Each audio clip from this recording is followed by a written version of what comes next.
Bonjour à tous, c'est Rodolphe, bienvenue dans cette nouvelle vidéo. J'espère que vous allez bien et que vos investissements également se portent bien.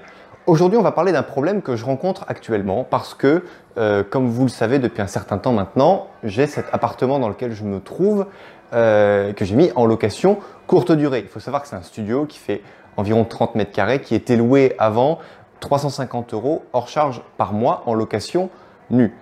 La locataire est partie, on a mis un peu de temps à retrouver quelqu'un, bref, qui n'est pas resté longtemps. Qu'est-ce que j'ai souhaité faire? Je l'ai meublé, on est dans une ville touristique, on est dans une station balnéaire dans le sud de la France.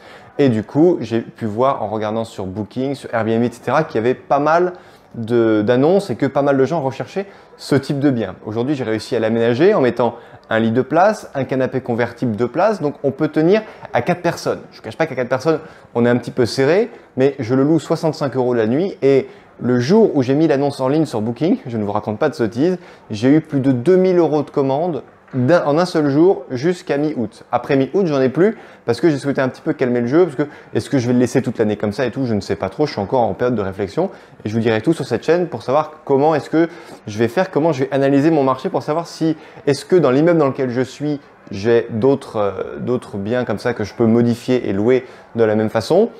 Je ne sais pas trop. Je vous dirai tout.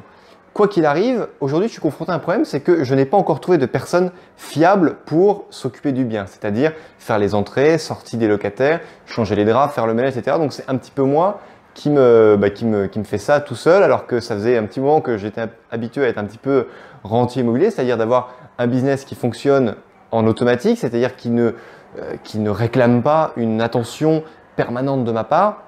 Mais aujourd'hui, voilà, je suis là à surveiller, je suis là à communiquer avec les touristes et j'ai pas forcément le temps de le faire. Bon, aujourd'hui, je le fais parce que c'est l'été et voilà, j'ai plutôt du temps pour le faire et je prends du plaisir à le faire parce que j'ai toujours aimé, accueillir les gens.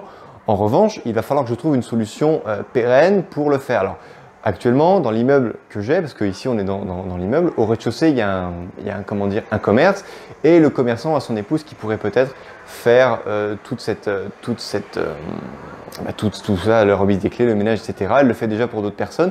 C'est une personne qui a la compétence de le faire, mais avant de lui demander de le faire à ma place, j'ai envie d'en tirer ma propre expérience et de le faire moi-même. Je vous dirai dans une prochaine vidéo qu'est-ce que je fais pour avoir de bons commentaires et voilà, et vous verrez que c'est pas forcément compliqué et que de toutes petites choses qui vous coûtent vraiment pas grand-chose vous permettent d'avoir à coup sûr des 5 étoiles et des 5 étoiles et c'est ce qui fait que vous aurez encore plus et encore plus de réservations. Maintenant, la vidéo, le thème d'aujourd'hui, c'est est-ce que vous voulez être un rentier immobilier ou est-ce que vous voulez être un esclave immobilier? Moi, aujourd'hui, je ne vous cache pas que j'ai un petit peu la sensation d'être un esclave immobilier. Pourquoi? Parce que je dois être présent pour les gens. Vous voyez, aujourd'hui, on est samedi et on aurait peut-être pu aller voir mes beaux-parents qui sont à l'autre bout de la région et malheureusement, on ne peut pas parce que entre midi et 14 h, j'ai des touristes qui doivent arriver et je ne vous cache pas que c'est un petit peu embêtant parce que j'ai jamais, ça fait quelques temps maintenant que je travaille plus et que j'ai gagné cette aisance à pouvoir être libre dans la gestion de mon emploi du temps. Or là, manque de bol, je dois être là pour attendre. Alors c'est une famille de Lettoniens qui n'ont pas l'air de parler forcément bien anglais, mais écoutez, tant pis, on va se débrouiller, je suis sûr que ça va très bien se passer comme à chaque fois. Mais voilà, donc est-ce que, chers investisseurs intelligents, vous voulez devenir un esclave immobilier ou est-ce que vous voulez être un rentier immobilier? Je vous dis ça parce qu'en fonction du mode d'exploitation que vous allez choisir, eh bien vous allez forcément tomber soit dans l'un, soit dans l'autre.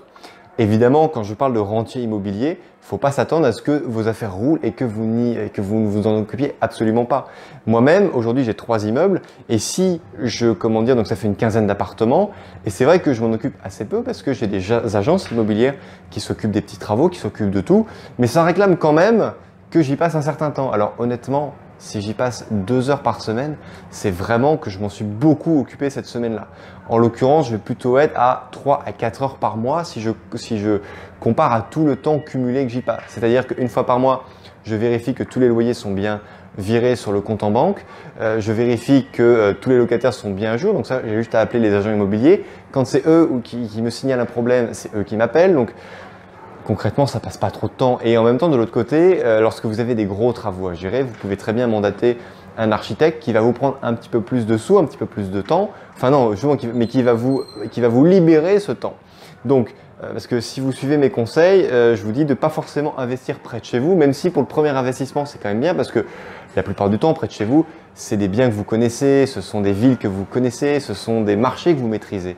Et c'est important. Après, lorsque vous aurez un peu plus de connaissances et de bouteilles dans le domaine, eh bien, vous n'aurez pas de problème pour aller acheter des immeubles ou des appartements qui sont peut-être à 150, 200 km de chez vous et une ou deux fois par trimestre, eh bien, vous irez faire un aller-retour, vous irez voir comment ça se passe, vous irez voir la tête de l'immeuble et vous vous rassurez, vous verrez que les immeubles y tiennent et qu'il n'y a pas forcément besoin d'avoir trop d'entretien. Il faut juste faire un entretien qui soit constant et pas forcément faire une grosse opération d'entretien d'un coup.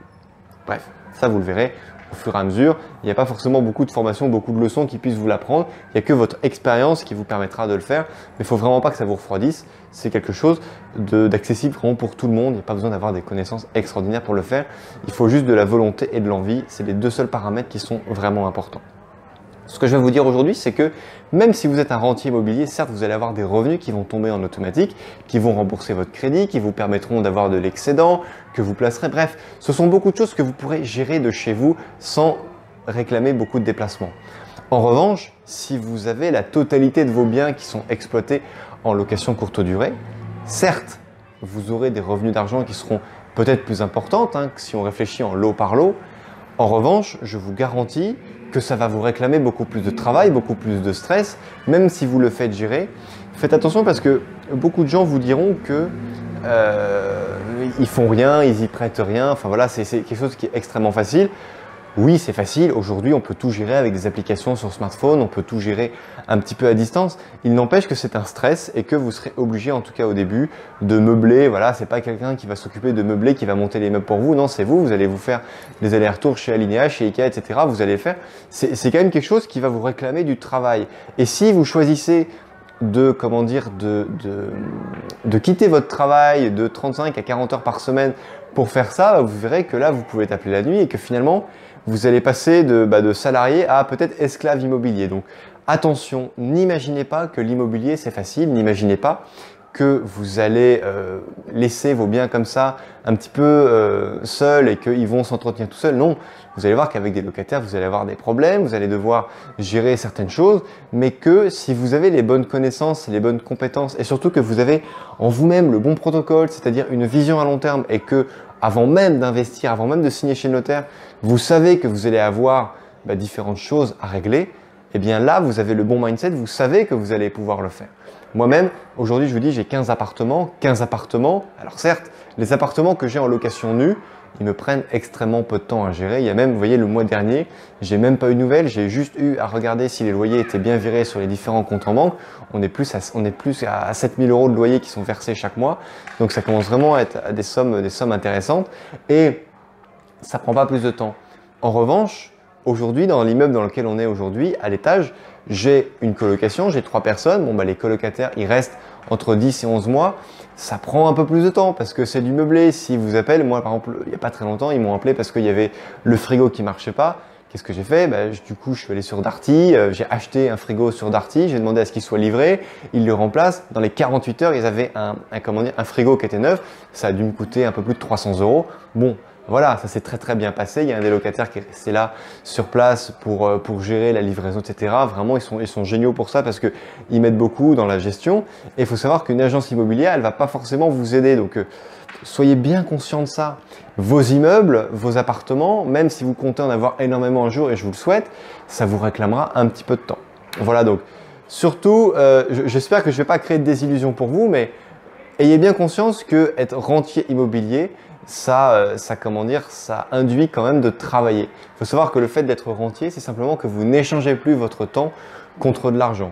Simplement, vous avez beaucoup plus de temps libre, c'est vrai. Moi, franchement, si aujourd'hui je travaille une demi-journée par semaine, c'est un maximum, mais il faut vraiment que vous soyez conscient de ça, que même quand on a l'image du temps où les gens étaient des rentiers, non, ils faisaient pas rien, ils surveillaient quand même que leur entreprise un petit peu fonctionnait bien, ils surveillaient que leur argent tombait bien. C'était pas du 100% rentier comme on l'entend aujourd'hui. Après, si vous voulez être vraiment rentier, placez votre argent dans des SCPI, dans des choses qui vont vraiment fonctionner toutes seules, dans des contrats d'assurance vie. Mais là, pour que ça vous rapporte autant que l'immobilier, il va vraiment falloir que vous ayez des centaines, voire des millions d'euros pour que vous puissiez assumer un train de vie convenable tel qu'on l'entend quand on parle de rente immobilière. Voilà, j'espère que cette vidéo vous a plu. N'hésitez pas à la liker, à la partager, à vous abonner à la chaîne. Cliquez juste en dessous. Et puis, avant de finir cette vidéo, je vous mets juste là. Non, pardon, juste là, je ne sais plus de quel côté ça va être. Mais je vous mets la vidéo pour ne pas payer les frais de notaire et comment estimer vos travaux rapidement. J'espère que cette vidéo vous a plu et mettez-moi dans les commentaires ce que vous faites pour avancer vers vos rentes immobilières. Je vous dis à très bientôt pour une prochaine vidéo. Ciao!